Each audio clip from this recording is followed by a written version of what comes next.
You're welcome, Warren. That's awesome. Hope everyone else had a similar experience.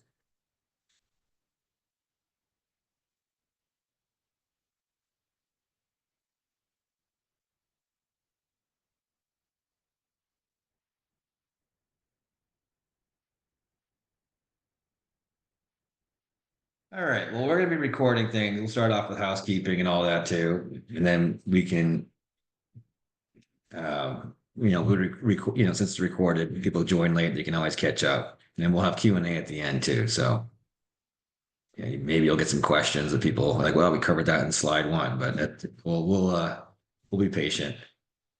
All right, so I'm Matt Simmons, President of Simtech. I'm here with the rest of the crew that you've got a chance to meet during the planning and conducting phases. When you submit a help desk ticket, uh, just know that it's a team. And so appreciate you continuing to use the help desk, PIT at simtechsolutions.com, because that just really just makes it easier to spread out the work and make sure we don't lose anything in inboxes. So now we're at the part of the fun part of, okay, we've got all the data in. Now let's get to work and get that report out to HUD. So that's what we're going to be focusing on today. A few housekeeping items. Yes, we're recording this. If there's any, time we get to anything that may even contain client information, we will redact that part of the recording. But it's if any client information, I mean, it's like in the demo environment. But we're going to steer clear of that. So it won't even be real information. And yeah, we'll be posting the webinar recording to the same place that we posted the others. We'll put the links as we go into the chat, so you have those. And yeah, if you can keep your microphone muted, that'd be appreciated. But feel free to come off mute. We don't have too many people on this. If you have any, you can use the chat, but if, we'll pause at certain times to ask questions. And then we'll leave time at the end for Q&A as well. So you all registered, so you saw the agenda during the registration. So I'm not going to belabor it. We're just going to dig right in, but this is what you should expect for us to cover, and maybe a few other tidbits as well. So yeah, we're expanding our footprint. You should see your community's name on here if you worked with us last year. If you didn't, hopefully we'll get to add you to the list for next year. Some of the business rules and logic that we're going to share today should be valuable whether you used our tools or not. And as a mission-driven for-profit, we try to make what we can accessible, and we bootstrap a lot of our work. So you're going to see tools and resources and guidance that we just make available. So now that we're at the part of the count, the data cleanup, this is the last step. So after you're done with the data cleanup, I guess you can move to the lock status to not have any other surveys come in. So you could be doing that now. As far as data cleanup goes, Simtech team, can they still do data cleanup after locked, or is locked done? Any, Yeah, data cleanup can happen after it's locked. They just won't be able to add new surveys. okay, that's what to make sure. All right. So you can go ahead and lock that now. So it's a two-step process in the sense of so that's right under basic settings. So under settings, and I'm going to stick to slides, and we'll show it to you live as well. But you're just going to scroll down and change the status to locked and hit update activity. So that's that step. So beyond that, for those of you that signed on for the dashboard, either the formal PIT report and or the dashboards, we don't know when you're done working with the data as far as data cleanup unless you tell us. So typically, as far as timelines go, it's not until after you submit to HUD. And even then, there is that review period where, typically it's apt associates that will review your data and then come back with you need to correct this, or what about that?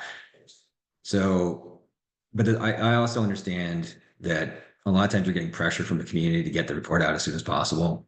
And so you're stuck in this weird spot, because if you get the report out too soon and they change the numbers, then whatever goes into the report has to be revised. And sometimes if it's like a number that affects your overall denominator, like, you said there was 1,000 people and now there's 1,200, then every single chart and everything needs to be updated. So we try to avoid that whenever possible. And so we ask that communities email us through the help desk once they are confident the numbers are tight. And then we can work with that data. So yeah, there's work that can be done leading up to that. So, we can collaborate on what can be done, but just sharing that ideally we're working with the quality ingredients versus we're going to keep shopping and adding ingredients as you go, because there's too many iterations and it's too convoluted to do it that way. Okay. And then for any community that's still, maybe you didn't sign up for either of these and you're interested, because now people are asking for things, and at the time you just were overwhelmed with planning, which happens. If we can take that load off of your plate and give you some about, some really cool dashboards that uses the HUDHDX data sets as well as what we did for this year, and they're interactive, or a formal PIT report that really, it gives another way to consume the information, more of a narrative, but we maintain our objectivity in these reports. So you're not gonna hear a lot of adjectives and like, it's factual.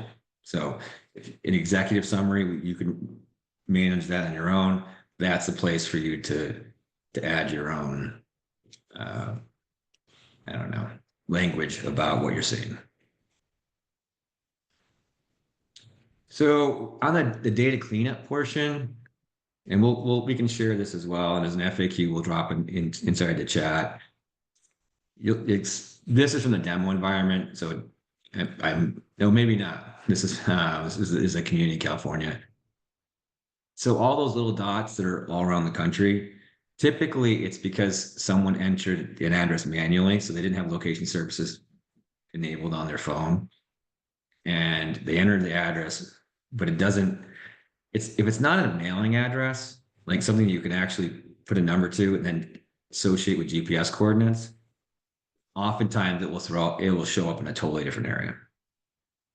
And so you can correct the address to get it to post.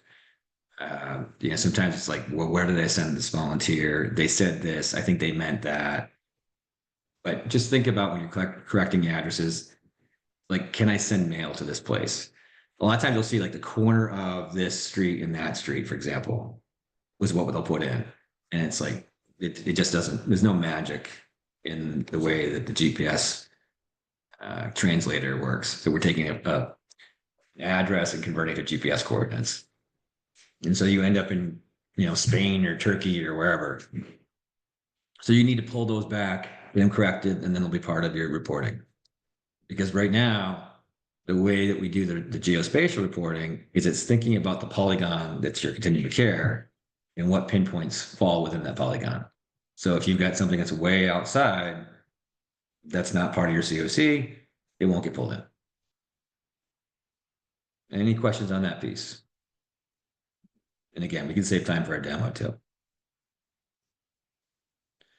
All right, running the reports. So inside the responses tab, you may only see one report. If you sign up for the vehicle makeshift shelters, you'll see two. And the standard is the HUD PIT report.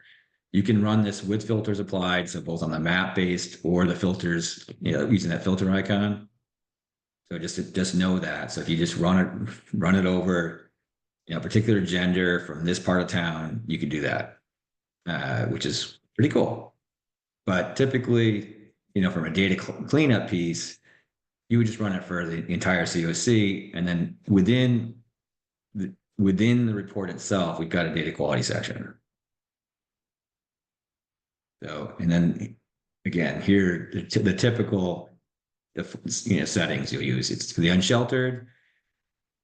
You're going to leave these blank typically. If you have demographic extrapolation, everything that's after the fact. This is more of a data cleanup step. And then the sampling is really if you sign up for the geographic sampling enumeration. And I know that's a lot. A lot of people, we can dig into that. There's only a few that did that. And then if you want to do filtered records, you can do that. That's a default, and you just click run report. And it's filtered records meaning, whatever you set it to. But if you have your responses, there's no filters, you can leave it as filtered records. And we just hid those areas in black are just to cover up some local information. So really the hyperlinks here are really what you want to dig into. So there's a whole data quality section that has the hyperlinks as well. You click on those, it's going to give you a list of the surveys where gender wasn't entered or whatever the thing is. And you'll have that list. You can update what you can, and you can ignore the rest. There will be extrapolation that can be applied afterwards. So if you have missing responses, it's not the end of the world. You're just trying to increase your coverage rate. And as far as one thing to consider, you potentially could do a data match with what you have in HMIS. And if you want our assistance with that, we do have a warehouse, homelessdata.com, where we can ingest information in the HUD CSV format and support the linkages. So say your outreach teams got to know someone throughout the year. They have all these details about a person, their veteran status, the conditions, et cetera. But come the PIT count, this stranger who doesn't have a report with the person only gets their name and their date of birth. We could use the other data to inform what was captured for the PIT and update those records too. So just something to keep in mind. And if you were to work together with a warehouse, we also support data analytics, performance evaluation with scorecards and public facing dashboards, geospatially generated by name lists. This year, it's actually really cool. We have our first community that ran their PIT with an outreach team that was gathering data throughout the year. It generated a by name list. So they didn't even use Counting Us, which all of you are using. They use our Show the Way outreach app in our warehouse. So keep that in mind. We have other tools that we can put at this work. But as far as the data quality checks, there's some key things you're going to be looking for. Missing age information. That one in particular is something to really to try to dig in on.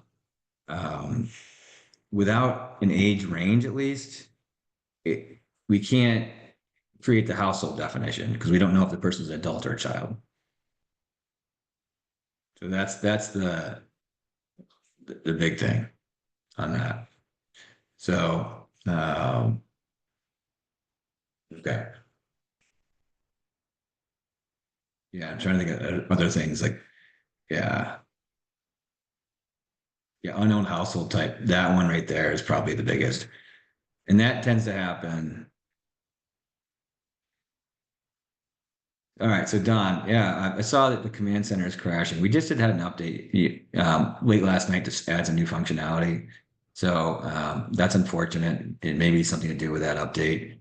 So, our dev team, if they can look at that while we're going, that would be appreciated. But any guidance on, if there's a certain step that you're on, it's hanging you up on, we work with a help desk. That really helps. So on the vehicles and makeshift shelters, I'm going to spend a little more time on this than normal. And the reason behind it, that the extra time and emphasis, is that we're seeing a whole new subpopulation of homelessness that is growing at an alarming rate. And it's a different flavor, if you will, of homelessness. And it also is a commingling in California and maybe in elsewhere, too, but definitely in California where I am, there is this whole van life movement, and it it makes it difficult to assess whether or not the person is literally homeless according to the HUD definition, or if it's someone that's traveling the country in their RV, or someone that wants to visit. We've got surfer bros, or for example, that will live in their vans by choice, but they're fully decked out and they could go back home if they wanted to. So it makes it difficult because we also get different guidance from HUD that we need to interpret when we apply our business rules. So the one that gets the trickiest is RVs. And there's two sets of guidance from HUD. There's what's on the HIC and PIT notice, and then there's what's on the PIT count methodology guide. And so if you use the vehicle and makes your shelter tally, there is a question in there that asks for details about the condition of the RV. And is in disrepair? Do the occupants have access to water, sewer, electric? Is it parked in an unusual place? Or is it in good condition? And the logic we had in place, this default logic, up until a few days ago, mentioned that update that happened, just recently, is we now provide the flexibility to really work those rules, and adjust them as you see fit to meet local circumstances. And so what I mean by that is when you run the VMS report right now, you have the option, by default, these are checked off, to exclude RVs that appear to be in good working order and suitable for habitation. And you can also only include RVs that are indicated to not be connected to water, sewer, or utilities. Now, the reason why we want to provide some flexibility on that is that it is there's some community-based decisions on this, and we do have guidance on how we created the rules. But for example, if you only send people out to areas where there aren't RV parks, then whether or not they answer that question is irrelevant. So the other option is you can not use that option. And if there are any surveys that are gathered in RV parks, make sure you archive them, and they won't show up on the report that way. So it's an example of how you can have local control of what goes into the final report. The good working order piece is really subjective, and that's a tricky area. And the other part of having that filter is it allows you to say, okay, this is what we're going to submit to HUD based on their guidance. We really believe these are literally homeless people. Even the RV condition wouldn't even allow it to get to a place with hookups. So there's that gray area. It's maybe they're not connected, but they totally could be. It's also like there's some really high-end RVs that everyone would love to live in, and then there's ones that are just up on blocks. So again, it's that subjectivity. So by running the report both ways, you can see how it affects your overall totals. And then there's that area that important data that's in the in-between. It's not literally homeless, but there are people that are parking on your streets, or your beach parking lots, or wherever it might be, could be your Walmarts, could be wherever, that aren't housed either. So it's like, if you've ever seen Nomad, like as a movie, you'll see like a lot of examples of that. Sometimes it's migrant workers. It can vary depending on your community, but just know that you have that ability in the delta between what you submit to HUD and what it is. If you have that option unchecked, there's some telling information in there that you can use for local purposes. Any questions on that piece?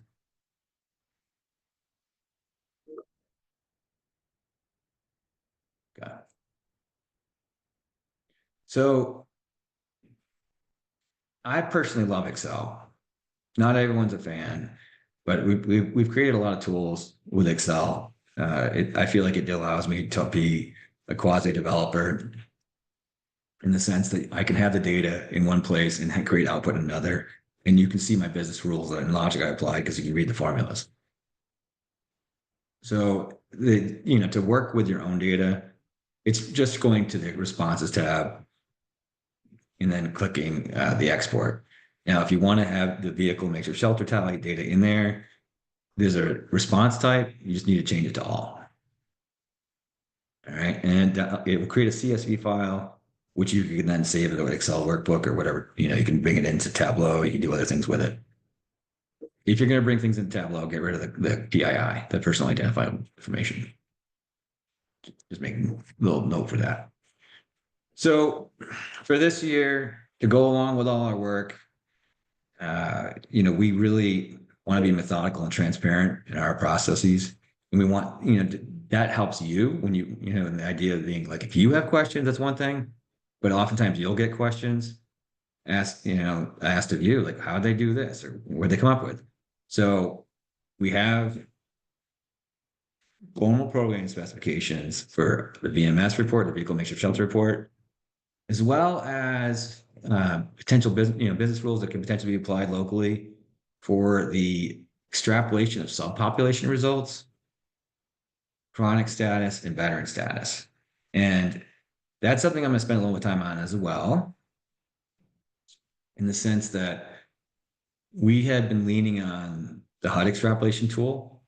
So we had communities using our reporting and then use the HUD extrapolation tool to finish it off, basically, to extrapolate for those missing data values I was talking about earlier.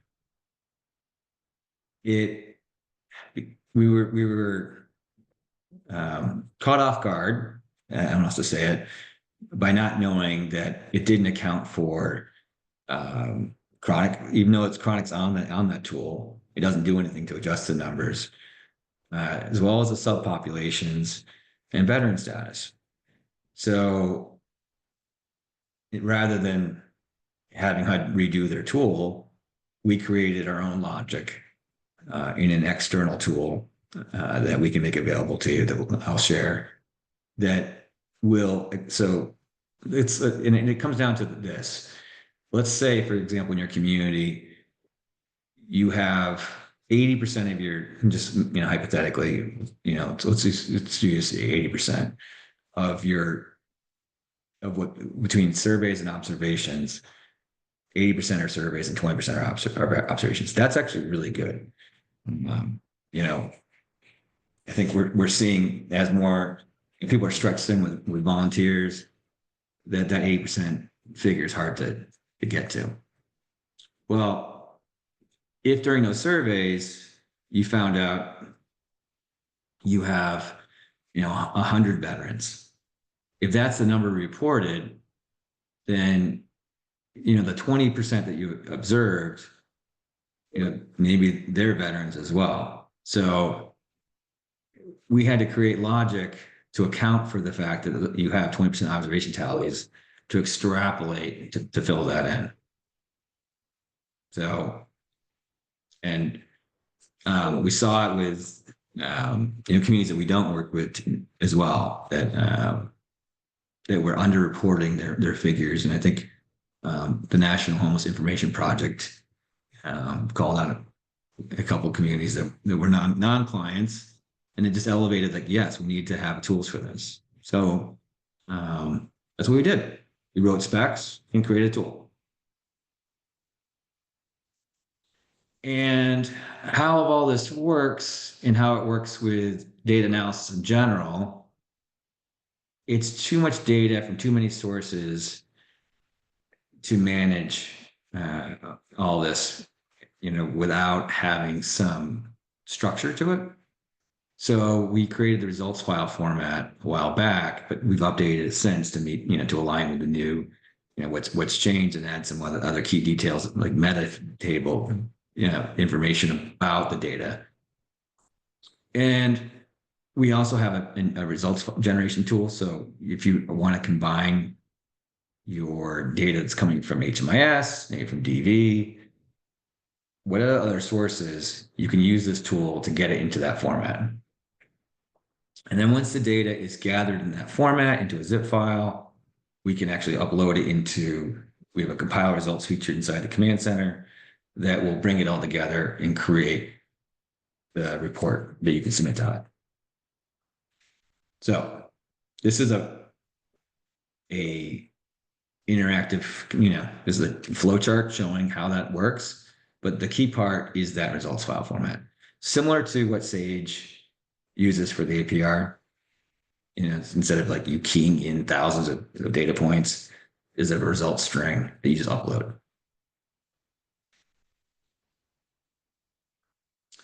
Any questions on that piece?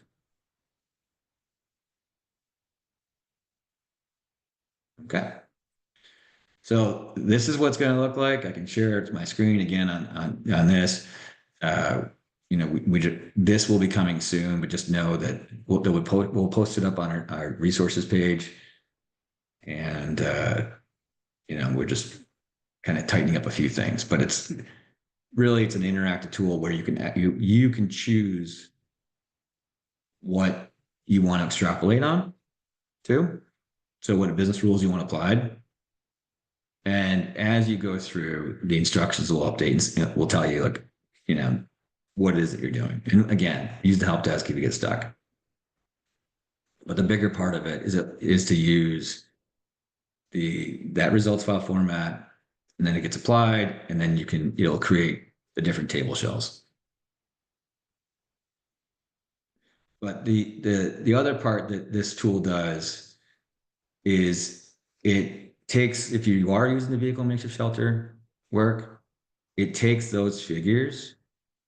So say there's 1,000 people estimated living in RVs and vans and tents for who you couldn't engage, then it will actually take that data and those figures, and it will help create estimates based on who you did survey and who you did observe, and it'll cast the broader figures.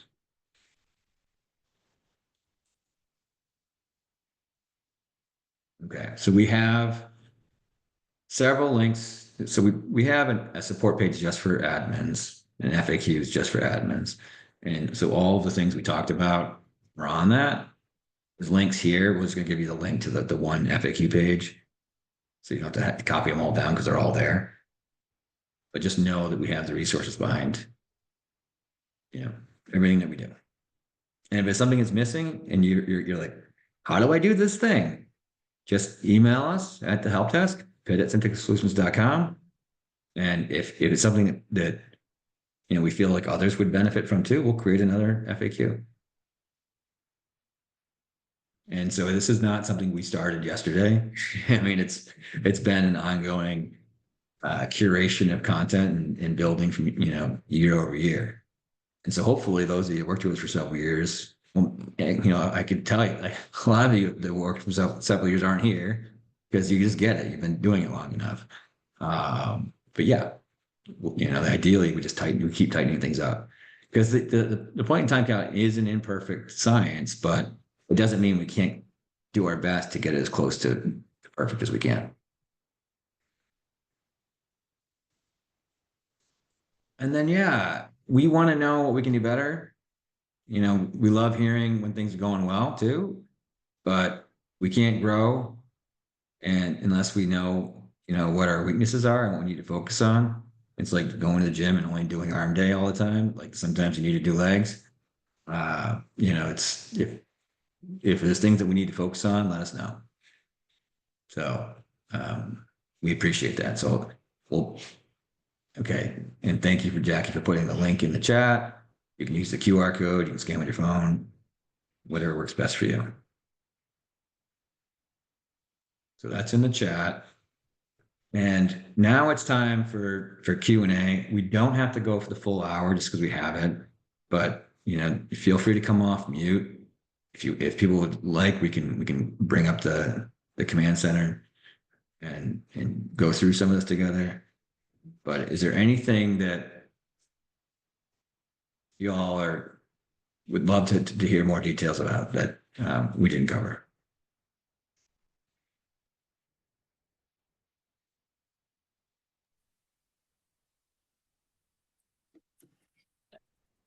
And feel free to Hey, come up. It doesn't have to be questions. It can just be comments too. So it can be, I'd love to hear your sentiments about what worked well. Matthew. Hi. Yes, thank you. This is all pretty clear, I think, as we get into it, but it's a really good presentation, answered sort of a lot of questions. But the one that sticks out is the one from the beginning about timeline. You mentioned that the community reports and dashboards, typically you guys don't prefer to do anything like that until we get that notice from HUD that our data report is clean. Is that, did I hear that correct? Yeah, I mean, there's some community based decision making on that one, because if you do share early and it changes, then it's could be awkward. But I also understand there's local pressure too, so we kind of rely on you all too, on when it's go time. Mm-hmm. So if you feel comfortable that, I would at least suggest getting through the HDX submission, because there's a lot of error flags that may come up that you'll have to tweak, and at least they have the data and you've gotten through that stage.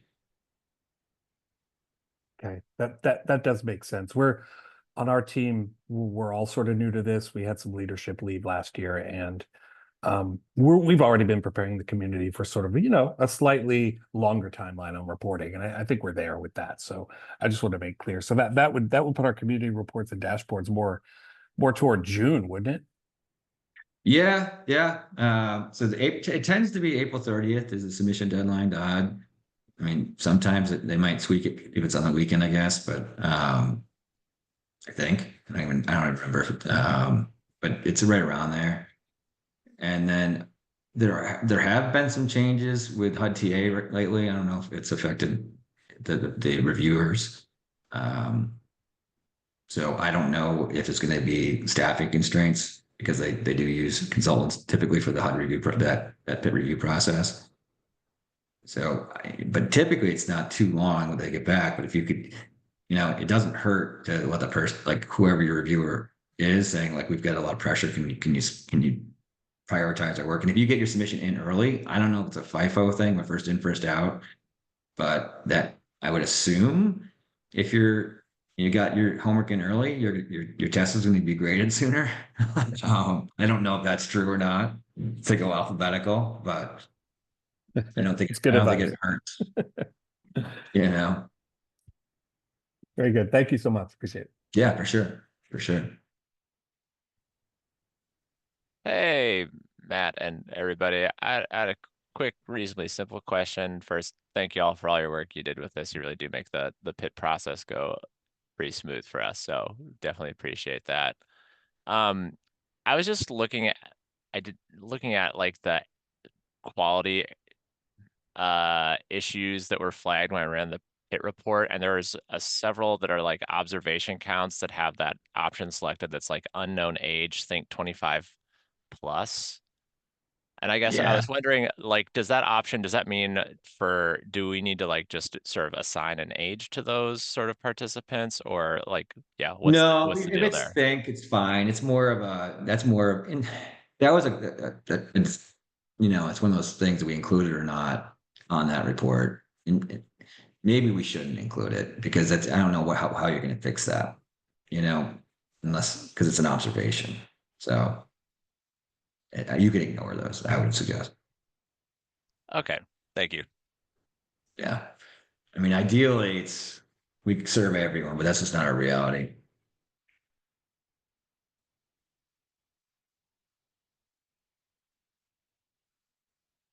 Yeah, and coming from Louisiana Balanced State, like there's a few others that use geographic sampling and enumeration. Like once you're done with the locations setups, there's reach out to us if there's there's times that we might do a track swaps, in the sense that things change right before the count, and that's something for everyone to know. And so we do support what's called geographic sampling and enumeration. And what it does, it allows you to focus on the high concentration areas using data from either known location surveys or from former PIT counts or for the ongoing registry outreach. We can use 211 data as long as you give us GPS coordinates. So we can use different data sets to inform what the high probability areas are. We go there. We go to those census tracts or census area block groups, and we do a random sample of all the other census tracts or block groups in your community. And then, so, because of the way it's set up, you don't have to cover your entire community, but you can still create a statistically reliable estimate from what we do gather. But part of that process, there are times when a community, like an encampment might get swept, for example. And so, once you squash that encampment, people run, get out of there. And a lot of times, around here, at least, people go towards the riverbeds, for example. That might not have been a high probability area to begin with. Now they are. And so we have to adjust and, redesignate a tract that was originally based on the information we had at the time, low probability to high probability. And that just kind of changes the models. And so we'll do what's called a tract swap. So for those that used using that model, we'll review the data with you, and we provide tools and guidance on how to do that. And then we'll update the methodology report if we need to, if we change the skew, if the sample size of covered areas is changed. So just sharing the process. And then, Andrew, for others' benefit, I mean, I think, it's complicated stats at first, but does that model seem to work well for y'all? Yeah, I would say, I mean, as a balanced state, we have so much geography and so much of it is so rural. It's just very difficult to cover it all with the folks we have available. So having that statistically valid sort of estimate really, I mean, allows us to saves us a lot of pain and suffering. So yeah. Nice. All right, cool. All right, so yeah, and yeah, let us know when you're ready for that step, and we'll give you we'll take what we did for the draft, and we'll make updates so you have that final doc, and do any work together on any track swaps that might be needed. All right. All right. Any other questions or comments while we're all together? SimTech team too. Feel free to. Hi, can I ask a question about archiving? Yeah. When you archive the one of the responses and you enter a reason, is there a place you can access that reason? I know I can export it with the unfiltered report, but if I wanted to change that reason, is there a place to go, or does it just have to be unarchived and then re-archived with a new reason? No, that's a great question. So yes, you can in the filters. Let me see if I can pull this up.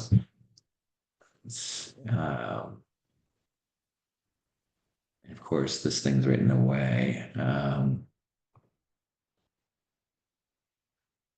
Okay, I'm gonna move this over. All right, and hopefully that crashing that you were seeing earlier, Don, doesn't happen in the middle of me trying to share this, because that's always embarrassing and not fun.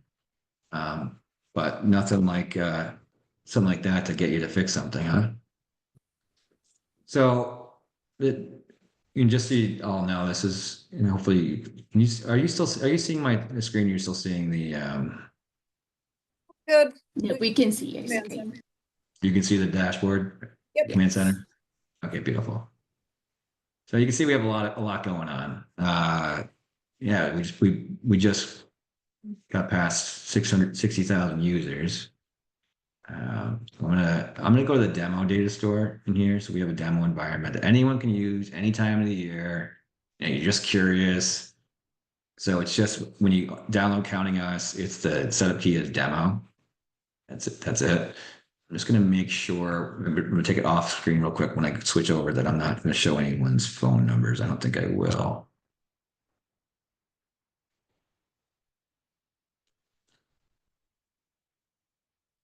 I'll just bear with me for a second. It's gotta hide a column. But yeah, so we're doing. Where's that? Yeah, okay. So you do have the ability to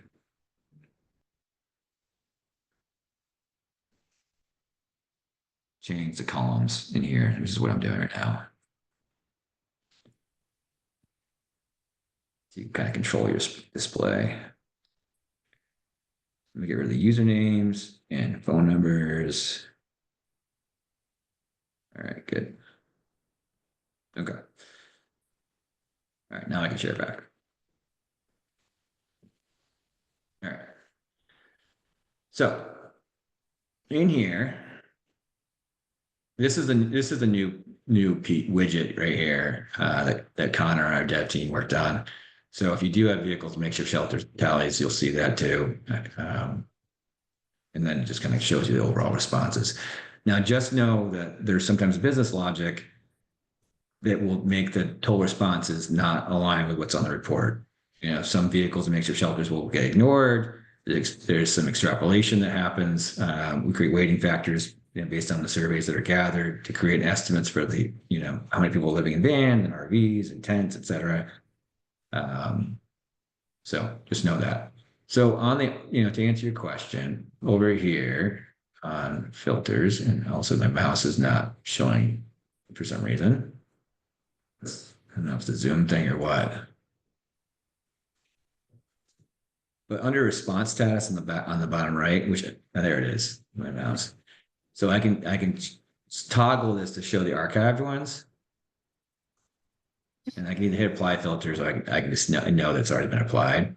And then you can go in and update, like view these. And there's people's phone numbers on here, so I'm not going to do that. But this is where you'll see like the archive reason and all that, and you can change it. Can you update the archive reason once you open that? You don't have to show it because I know it has. Yeah. You should be able to do that, and then you can also export just the archived ones too. So now that's filtered to show the archived. You can export it and you can see what's in there too.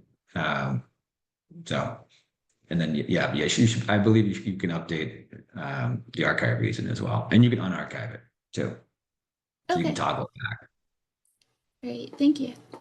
Yeah, for sure. Good question.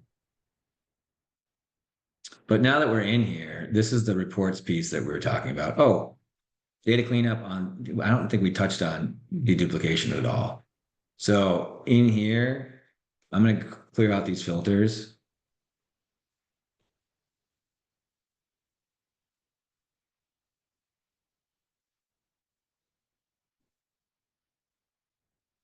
And I think this will load times, you know, sometimes you just let things like let it load. So, you know, Don, what you were talking, maybe you're experiencing, it hadn't done the last thing that you were doing, maybe before you clicked on the next thing. I'm not sure, but that sometimes can cause a crashing experience. If it's okay.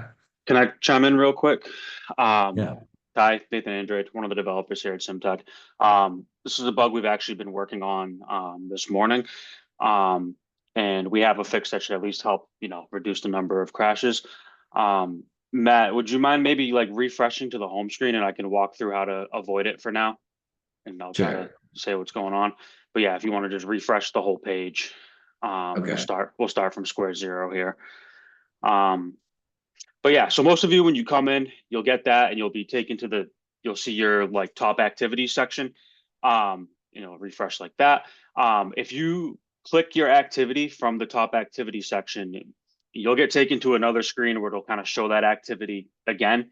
What's really happening here is it's trying to load things in the background, but myself included, because I did this several times this morning, and that's how we found the bug to help zone in on it. But when it takes you to that second screen, if you click that activity again, then you'll likely get the crash. So like Matt, if you go ahead and click the demo there,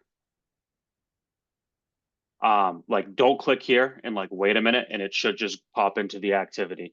And we're working on a fix now that, or is it going to make a liar out of me in the middle of my, okay, see, and then it should just pop into that. What happens is when it takes you to that middle screen, we're going to put up a loading screen so that people are more aware of what's going on here. And kind of force some patience. So yeah, we'll help that, and we'll help that be more apparent that you need to wait there. So apologies for any inconvenience that caused. It just looks like it was trying to load activities twice when people were clicking on it twice, and then it was clashing, and the software didn't know what to do, so it would throw the error. So we have an update for that in the works. We could probably expect that to go live probably later today, if not likely tomorrow. So for anyone that's getting that, just a little patience after that first click, and it might take a minute, but it'll get there.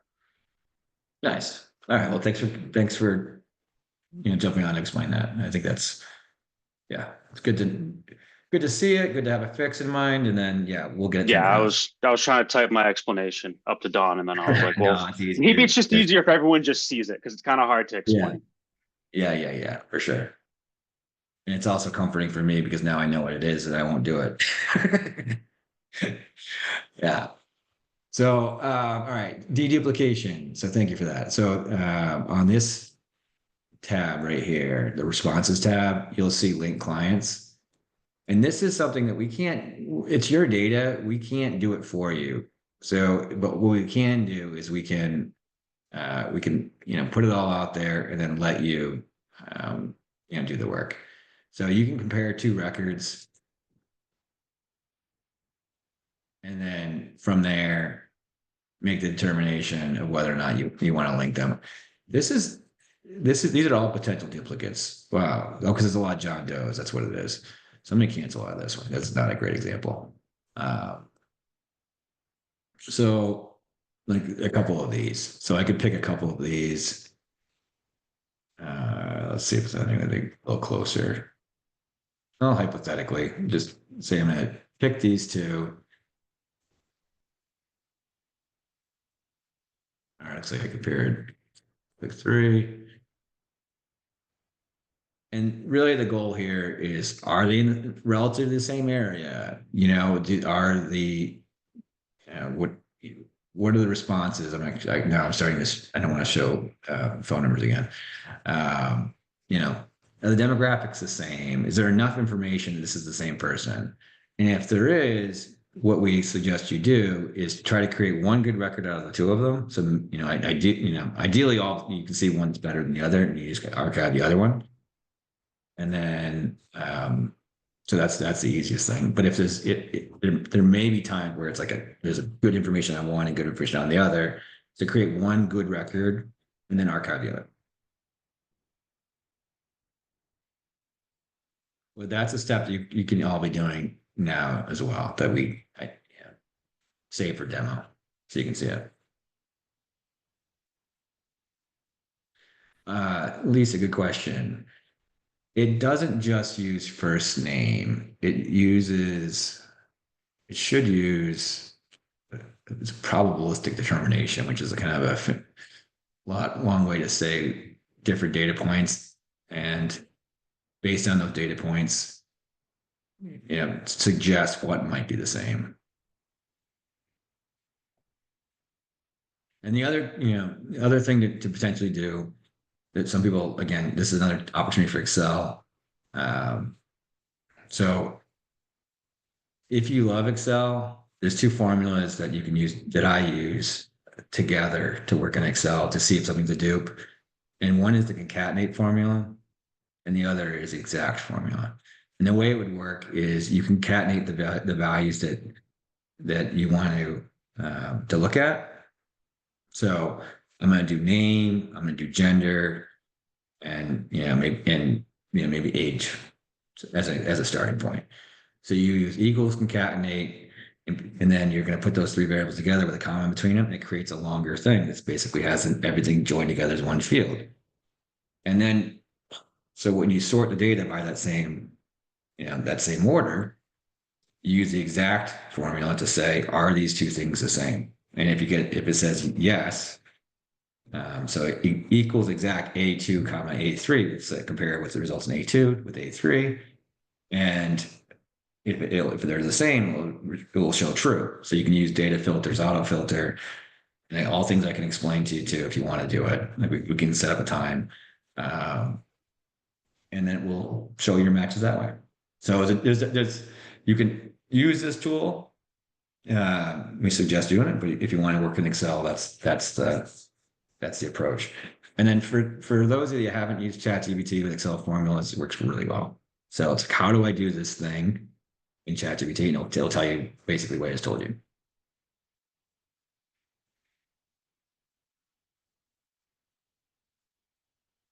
All right. Speaking of Excel formulas, I think it's worthwhile, and this is very early on. So this is what we're not actually. This one's not early on. This is the Excel tool. All right, that we talked about, and this is the results file format. So basically, this data from prior and current counts this is for our own internal purposes. So we use our own work to support different communities we work with. It'll all be cleared out for you. So it'll be fresh for your community. But you can see in here, by project type, there's a string of data. And it's worth noting that we created project types for safe parking and for safe sleeping. And the rationale behind that, even though HUD doesn't have those in the data standards, is those are actual programs that are operating that have supportive services. And we don't want to just commingle them with the unsheltered data. While we need to report on them with the unsheltered, we treat it separately. So that way, later on in life, if we ever want to decouple that information, or if you want to decouple it for local planning purposes, you can do that. So just put the plug there. So the tab for your vehicle makes your shelter results, and the tab for this. And again, the tools will automatically be loaded through that compile results function. But so you can see, all the HUD table shells are here. And then beyond that, this local results, I don't want to share that yet. Beyond that, we have an all tab. That the all tab basically looks across table shells, so you can get that overall figure that people always want to know. How many people?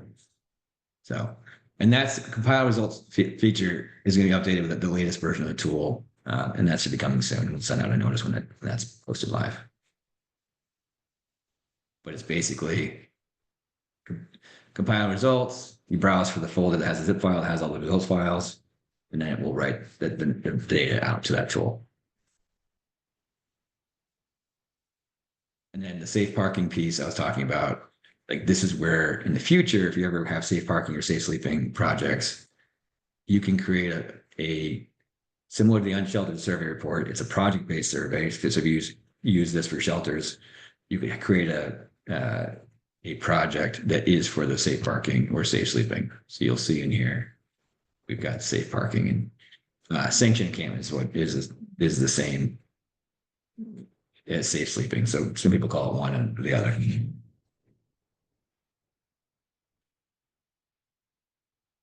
Okay. And then the last tool I can share, it's kind of put together pretty quickly, so it might need to be refined, but it's worth just sharing what we're doing with it because you might want to do it for your own planning purposes. And what it is that we heard from William loud and clear, William Snow, that you can actually use the volunteer hours towards your plan as a planning grant match. So what you can do if and if people want to request this for now, I can set, just shoot something over to the help desk and we'll just send it back to you. We'll clear it out because it's got local data in it right now. But as an example, based on the number of volunteers and an estimated number of hours each participated, you can both at the CO, if you're using the region account team management, you'll get it. You can get this level, down at surveyors per community.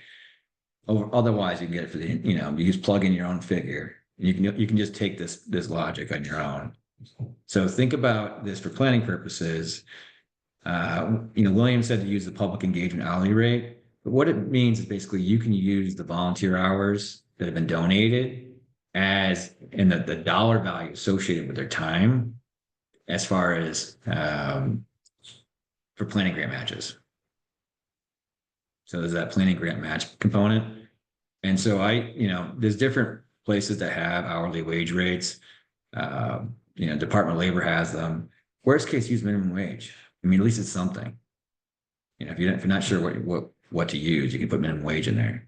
But for this community, you're talking over 90 grand.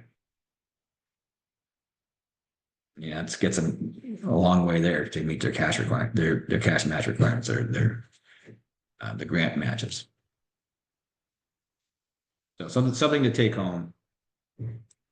So that community outpouring actually has value beyond the community outpouring of support. But another example of like fun with Excel. And that in this case too, the volunteer registration compared to like known location data that was gathered can help identify tracks that may need more coverage. So like as an on the fly, like during the count or right before it, you can be like, okay, we got to amp up resources here because, based on the number of surveyors and the number of known locations and, an estimate of like, okay, everyone can do 8 in this area because it's pretty tight. We should probably add, make it 12. So it's just an offline tool used to guide your work. And maybe it's something more for next year, but at least for this, keep it in mind if you do need to get planning grant matches to look at how many surveyors you had.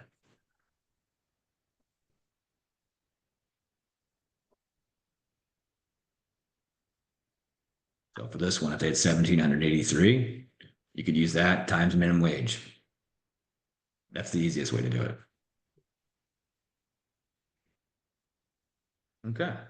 Well, we're at the hour. I didn't think we were going to go that long, but I guess I'm pretty verbose. We will record this, and anything, if you need us, please reach out. Love to hear any constructive feedback you have.